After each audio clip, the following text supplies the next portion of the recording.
Kwa hali gani wapenzi wasikilizaji wa Ajira Update, tumepokea swali kutoka kwa mtazamaji wetu mmoja. Anauliza ya kwamba anaitwa Abdukadil Abdalla. Anasema ya kwamba kaka, mimi namba yangu niliandika katika barua tu na juu ya bahasha. Je, ni sahihi? Karibu sana kwenye channel yetu Ajira Update, Abdukadil. Karibu sana kwenye channel yetu Ajira Update. Na ndugu mpenzi msikilizaji, usisahau ya kwamba tunapokea maoni ya namna yoyote yale ambayo yanahusiana na kutujenga sisi, iwe kimaisha, iwe kimahusiano, ili mradi wote tufikie malengo yetu ambayo tunayatamani kuyafikia. Naenda moja kwa moja kumjibu ndugu yetu Abdukadir ambaye aliandika namba yake ya simu kwenye bahasha juu na kwenye barua.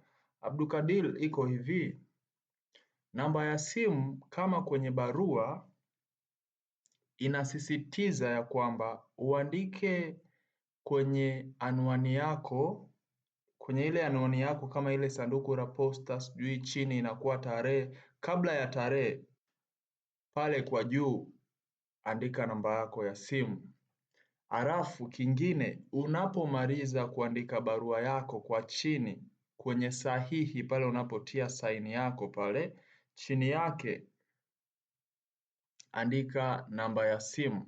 Kwa maana hiyo unaweza ukaandika juu ya barua kwenye anwani yako, alafu na pia kuandika chini ya barua. Baada ya kumaliza kila kitu pale kwa chini unaandika namba yako ya simu. Kama unaitwa fulani fulani, umeshatia na sign, chini yake unaandika namba ya simu, bila kusahau kuandika namba ya simu juu ya bahasha ambayo umetumia kukusanya maombi.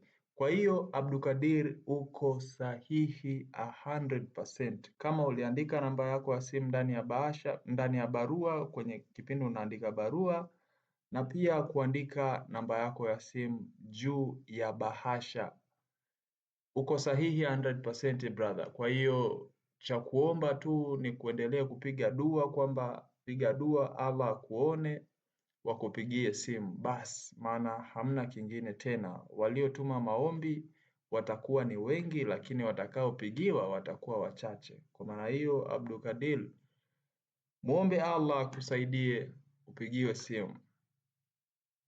Asante, nafikiri utakuwa umenielewa brother. Shukran.